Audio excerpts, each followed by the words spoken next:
तो जितने भी मेरे भाई है जिन्होंने आगरा मूवी के बारे में आज तक सिर्फ सुना है लेकिन देखी नहीं है, तो खास उनके लिए ये वीडियो लाया हूँ। तो सीन टू सीन एक एक डिटेल के साथ करते हैं इसको एक्सप्लेन, तो बने रहना एंड तक। और आए वीडियो थोड़ी अलग और अडल्ट होने वाली है, तो अकेले में बैठकर ही देखना। और हेडफोन तो कंपलसरी है भाई। और चैनल पे नए आए हो तो सब्सक्राइब बटन दबाना भूलना मत। तो करते हैं शुरू इस वीडियो को। ये कहानी एक अजीब फैमिली की है, जिसमें कहानी का मेन कैरेक्टर गुरु सबसे अजीब और दिमागी हालत से गुजर रहा होता है। कहानी की शुरुआत में गुरु नाम का लड़का और माला नाम की लड़की डिनर कर रहे होते हैं। टेबल पर प्लेट में एक गिलहरी फ्राई की हुई रखी होती है। उसी कमरे में गुरु की माँ विभा भी सोई हुई होती है। खाना खाते खाते दोनों के बीच अश्लील बातें शुरू होती है और उसी टेबल पर पटक कर गुरु माला को अच्छे से निपटा रहा होता है। इसी दौरान वो जो फ्राई की हुई गिलहरी होती है वो अपने आप जोर जोर से हिलने लगती है। बेड पर से गुरु की माँ भी गायब हो जाती है। कुछ ही सेकंड में गुरु जिस माला को निपटा रहा था वो अचानक दूर खड़ी दिखाई देती है और वो गुरु को देखकर हंसने लगती है कि रोज की तरह आज भी तुमसे नहीं हो पाएगा। गुरु को उसे देखकर शौक लगता है कि अगर ये वहाँ खड़ी है तो मैं किसे निपटा रहा हूँ, उसे तो मेरे नीचे होना चाहिए था। लेकिन जब वो नीचे देखता है तो साइज में बहुत बड़ी गिलहरी होती है, मतलब वो माला की जगह गिलहरी को निपटा रहा होता है। और यहाँ से मूवी शुरू होती है। अगले सीन में गुरु को दिखाया जाता है, मतलब अब तक जो उसने देखा था वो खाली उसका सपना था। वही साइड में गुरु की माँ किसी लड़की के साथ फोन पर बात कर रही होती है। वो मोबाइल पर कोई क्लिनिक खोलने की बात कर रही होती है, जिसे सुनकर गुरु को गुस्सा आता है। वो अपने लिए चाय बनाता है तो उसकी माँ कहती है अरे एक कप मेरे लिए भी बना देता। तो गुरु कहता है जाना खुद बना ले। चाय पीने के बाद गुरु अलमारी से बहुत सारे पैसे निकालकर अपने बैग में रखता है, जो उसने थोड़े थोड़े करके जमा किए थे। इस सीन में गुरु और उसकी माँ का झगड़ा भी होता है। इसके बाद गुरु ऑफिस जाते हुए बस में एक डेटिंग ऐप पर 2-4 लड़कियों को मैसेज करता है, लेकिन उसे कोई भी लड़की भाव नहीं देती। गुरु ऑफिस पहुंचता है जहाँ वो कॉल सेंटर पर काम करता है। उसकी गर्लफ्रेंड माला भी वही काम करती है। ये वही लड़की होती है जो मूवी के स्टार्टिंग में दिखाई जाती है। कुछ देर बाद एक दूसरे को ताड़ने के बाद गुरु माला को ऑफिस के एक कोने में अच्छे से निपटाता है, लेकिन उसका मन नहीं भरता। माला जल्दबाजी करते हुए जाकर अपनी जगह बैठ जाती है, लेकिन गुरु वही बैठकर कुछ तो गहराई से सोचता है। बाद में गुरु भी अपनी सीट पे बैठकर किसी छवि नाम की लड़की को अपनी आवाज बदलकर कॉल करता है और धमकाता है कि वो मेरा घर है, मेरी छत है, वहाँ कोई क्लिनिक विनिक नहीं बनेगा। लेकिन छवि उसकी आवाज पहचान लेती है और उसे गालियां देने लगती है। बता दूं छवि और कोई नहीं, गुरु की कजिन सिस्टर होती है। ऑफिस खत्म होते ही गुरु और माला साथ में अपने अपने घर चले जाते हैं। गुरु घर पहुंचता है और सबसे पहले वो बाथरूम में जाकर फिनाइल की बोतल लेकर बाहर आता है। गुरु की माँ उसे कहती है तुझे शर्म नहीं आती, अपनी ही बहन को कॉल करके गंदी गालियां धमकियां देता है। गुरु कहता है गलती सारी तुम्हारी है माँ, ये घर सिर्फ तुम्हारा नहीं मेरा भी है, मेरा भी इस पे हक है और मैं यहाँ कोई क्लिनिक नहीं बनने दूंगा। और इसी बात पे दोनों माँ बेटे के बीच झगड़ा होता है और गलती से गुरु से माँ का गाउन फट जाता है। गुरु की माँ गुस्से में उसे डांटती है कि अब तू इतना खराब हो गया है कि अपने माँ पर हाथ उठाएगा, तुझे पैदा होते ही मार देती तो आज ये दिन नहीं देखना पड़ता। इस तमाशा को सुनकर गुरु का बाप ऊपर से आवाज लगाता है चुप करो बे तुम दोनों, रोज का यही तमाशा चलता है तुम दोनों का। गुरु की माँ गुरु के बाप से कहती है घर में राशन नहीं है, कैसे कैसे करके चूल्हा जल रहा है, मैंने छवि को यहाँ बुलाया है, अब ऊपर उसका क्लिनिक बनेगा। इस सीन में हमें ये पता चलता है कि गुरु के बाप की एक और बीवी होती है जो उसके साथ ऊपर रहती है। गुरु के बाप की दूसरी बीवी, जिसे गुरु आंटी जी कहता है, वो कहती है अरे दीदी अगर ऊपर एक और कमरा बनेगा तो धूप नहीं आएगी ना ही हवा आएगी। गुरु का बाप भी यही कहता है कि किसी को यहाँ बुलाने की जरूरत नहीं है, यहाँ कोई क्लिनिक नहीं बनेगा। गुरु की माँ खुद पे मिट्टी का तेल डालकर आत्महत्या करने की धमकी देती है। गुरु का बाप उतनी ही तेजी से नीचे आकर गुरु की माँ को एक झापड़ मारकर उसे रोकता है। मौके का फायदा उठाकर गुरु कहता है पापा जी मैं एक लड़की से प्यार करता हूँ,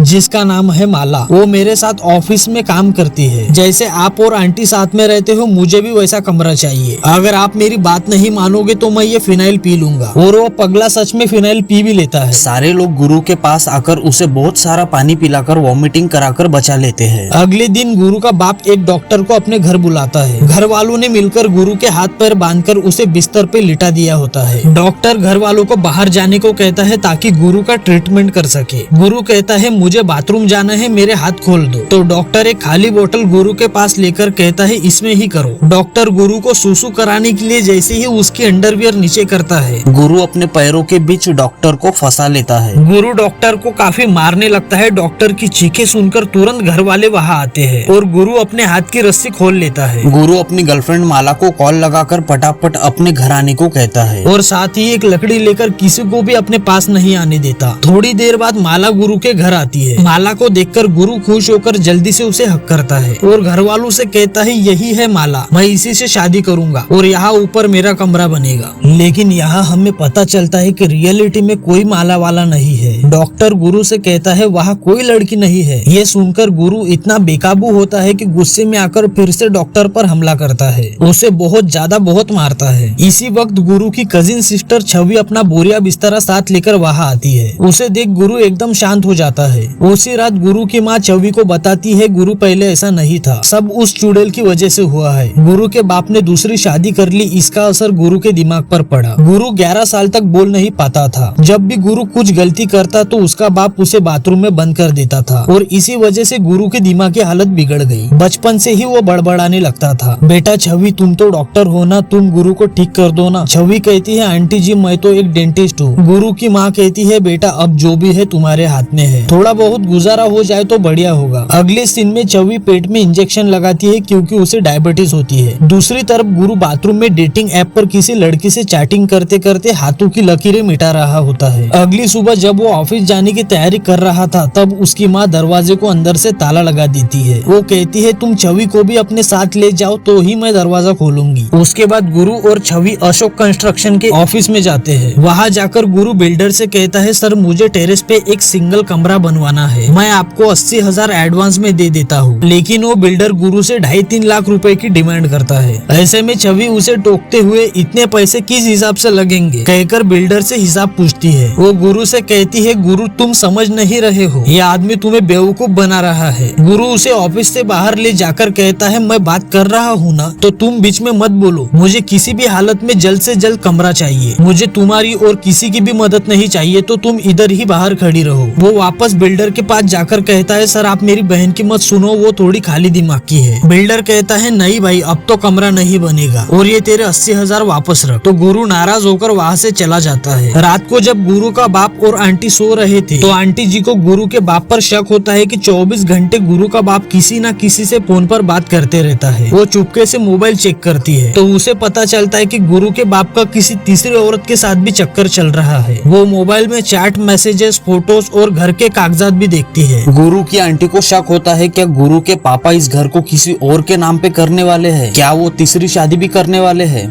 दूसरी तरफ गुरु एक लड़की के साथ चैट कर रहा होता है। वो लड़की उसे अगले दिन कॉफी शॉप पर मिलने बुलाती है। पहचान के लिए ब्लू जीन्स पहनकर आने को कहती है। दूसरे दिन गुरु कॉफी शॉप में बैठकर उसका इंतजार करता है। थोड़ी देर बाद एक लड़की आती है जो काफी सुंदर होती है। इधर उधर देखकर वो गुरु की तरफ देखती है। गुरु समझ जाता है कि ये वही लड़की है जिसके साथ उसने कल रात चैटिंग की थी और लड़की भी समझ जाती है। लेकिन इस लड़की को गुरु पसंद नहीं आता तो वो उठकर वहाँ से चली जाती है। गुरु घर आकर बहुत रोने लगता है, अफसोस करता है कि वो अच्छा नहीं दिखता, कोई भी लड़की उसे भाव नहीं देती, अब तक मेरी कोई भी गर्लफ्रेंड नहीं बनी, क्या इतना बुरा हूँ मैं। छवि उसकी रोने की आवाज सुनकर अंदर आना चाहती है लेकिन दरवाजा बंद होता है। छवि दरवाजा तोड़कर अंदर जाती है। वो उसे संभालती है, क्या हुआ भाई क्यों रो रहे हो कहकर उसे प्यार से समझाती है। वो उसके माथे पर मुंह पर हाथ फेरकर उसे रो मत भाई कहती है। अब पहली बार कोई लड़की गुरु के इतने करीब आई थी। उसे पहली बार किसी लड़की ने छुआ था। गुरु इस प्यार को सह नहीं पाता और आई लव यू कहकर उसके साथ जबरदस्ती करता है। छवि कैसे कैसे करके उसके चुंगल से रूम के बाहर निकलती है। जब ये बात फैमिली को पता चलती है तो सारे मिलकर उसे एक डॉक्टर के पास ले जाते हैं। डॉक्टर उसे कहता है बेटा डायरेक्ट रेप का केस लगेगा तेरे ऊपर। छी, अपने बहन के साथ इतनी घटिया हरकत कैसे कर सकता है तू।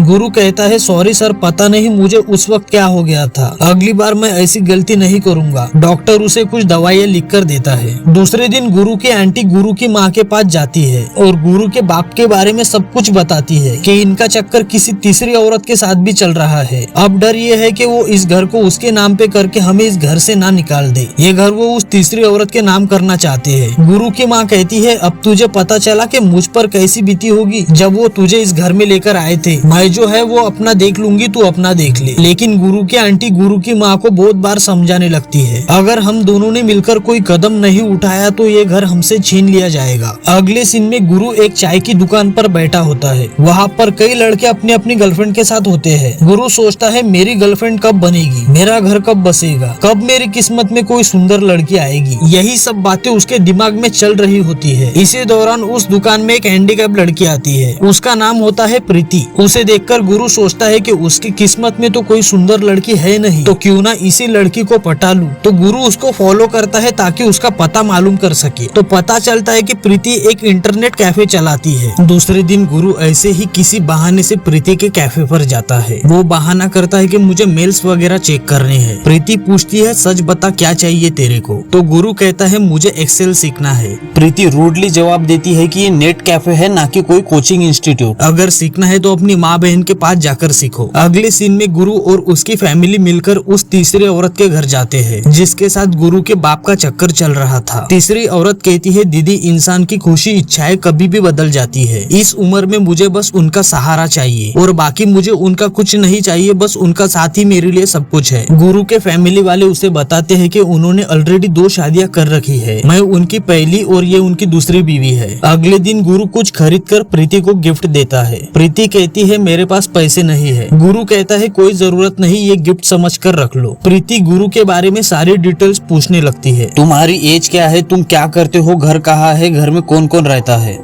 उसके बाद प्रीति गुरु को इशारे करके अपने रूम में ले जाती है। उसी कैफे में थोड़ा अंदर एक कमरा होता है। थोड़ी देर तक इन दोनों के बीच बातें होने लगती है। उसके बाद ताकत से नॉनस्टॉप भिड़म भिड़ाई होती है। गुरु का सालों का सपना प्रीति उस कमरे में पूरा करती है। सब काम क्रिया होने के बाद प्रीति गुरु को चाय देती है और अपने पति के बारे में बताती है। प्रीति की 2 शादियां हुई थी। पहला पति दारू पीकर उसे बहुत मारता था तो उसने उसे छोड़ दिया, लेकिन 5 साल पहले हार्ट अटैक की वजह से उसके दूसरे पति की मौत हो गई। उसके बाद से प्रीति ये इंटरनेट कैफे चला रही है। उसी रात दोनों बीवियां मिलकर गुरु के बाप से पूछती है 2 शादियां करके आपका मन नहीं भरा, जो तीसरी को भी इस घर में लाना चाहते हो, हमें बेघर करना चाहते हो। इसी बीच गुरु सोचता है साला मुझे एक गर्लफ्रेंड नहीं मिल रही और मेरा बाप 3-3 शादियां कर रहा है। गुरु का बाप सबको समझाने लगता है कि मैं किसी को बेघर नहीं कर रहा, मैं जो भी कर रहा हूँ सब कुछ प्लान के हिसाब से कर रहा हूँ। मैं इस घर को रिकंस्ट्रक्शन करके 5 मंजिला बिल्डिंग बनाना चाहता हूँ और हम सब मिलकर मतलब 3 बीवियां, गुरु का बाप और छवि सब साथ रहेंगे। क्लिनिक, गार्डन, सबके लिए एक कमरा, सब कुछ बनेगा और ये सब मैं उसके पैसों से करने वाला था, लेकिन तुम सबने मिलकर मेरा पूरा प्लान खराब कर दिया। अगले सीन में जब गुरु प्रीति के साथ सो रहा होता है तो कुछ लोग उसके नेट कैफे में आकर आग लगाते हैं। ये सब होने के बाद गुरु प्रीति से पूछता है कि वो लोग कौन थे, किस लिए आए थे, उन्होंने आग क्यों लगाई। प्रीति बताती है कि वो मेरे दूसरे पति के बच्चे हैं। मरने से पहले मेरे पति ने ये नेट कैफे मेरे नाम पे कर दिया था। उनके बेटे 4-5 सालों से केस लड़ रहे हैं, इसलिए वो मुझ पर अटैक करते हैं। कुछ दिनों बाद गुरु के घर कंस्ट्रक्शन शुरू होता है, वहाँ क्लिनिक बन रहा होता है। इसी बीच गुरु प्रीति को लेकर घर आता है, सबको उसका इंट्रोडक्शन देने लगता है। अपनी माँ से कहने लगता है कि यहाँ पर मेरा कमरा बनेगा, इस घर पर मेरा भी हक है, मैं इस लड़की प्रीति से शादी करने वाला हूँ। इसके बाद छवि अपने बॉयफ्रेंड से मिलकर उसे ये सारी बातें बताती है। मतलब क्लिनिक बन रहा था लेकिन गुरु ने तमाशा खड़ा कर दिया, अब तुम ही कुछ करो प्लीज। छवि का बॉयफ्रेंड कहता है चलो इस प्रीति का इतिहास भूगोल निकालते हैं। इस दिन से ये दोनों प्रीति के बारे में कुछ इन्फॉर्मेशन निकालकर गुरु से मिलने के लिए आते हैं। छवि कुछ डॉक्यूमेंट्स दिखाकर गुरु को बताती है वो नेट कैफे उसके नाम पर नहीं है, वो लड़की तुम्हें बेवकूफ बना रही है। सच सुनने के बाद भी गुरु प्रीति को छोड़ना नहीं चाहता। प्रीति को बजाते वक्त वो कहता है तुम मेरे साथ ही रहोगी। इसके बाद गुरु, प्रीति और गुरु का बाप तीनों उसी बिल्डर के ऑफिस में आते हैं और उसके सामने एक ऑफर रखते हैं कि उनका जो घर है उसे तोड़कर 5 मंजिला बिल्डिंग बनवानी है। बदले में नीचे के 2 फ्लोर ये लोग बिल्डर को दे देंगे और 20 लाख रुपए कैश भी देंगे। तो इस तरह से डील पक्की होकर घर का कंस्ट्रक्शन शुरू होता है। इस घर को बनने के बाद घर के सारे लोगों की जरूरतें पूरी हो जाएंगी। छवि के लिए क्लिनिक, गुरु की आंटी के लिए गार्डन, गुरु के लिए सेपरेट कमरा। तो आखिरकार इनका सपना पूरा हो रहा होता है। इसी बीच गुरु को एक और सपना आता है। सपना नहीं मतलब वो इमेजिन करता है कि उसके सामने माया आती है। वो उसे कहती है जाने दो गुरु, अब तक जो हुआ सो हुआ, जिंदगी ऐसी ही होती है, बस तुम्हारे पास जो है उसे संभाल के रखो। और यहाँ मूवी का दी एंड होता है। तो भाई लोग वीडियो पसंद आई हो तो लाइक और चैनल को सब्सक्राइब करना भूलना मत। मिलते हैं अगली वीडियो में, तब तक के लिए टेक केयर।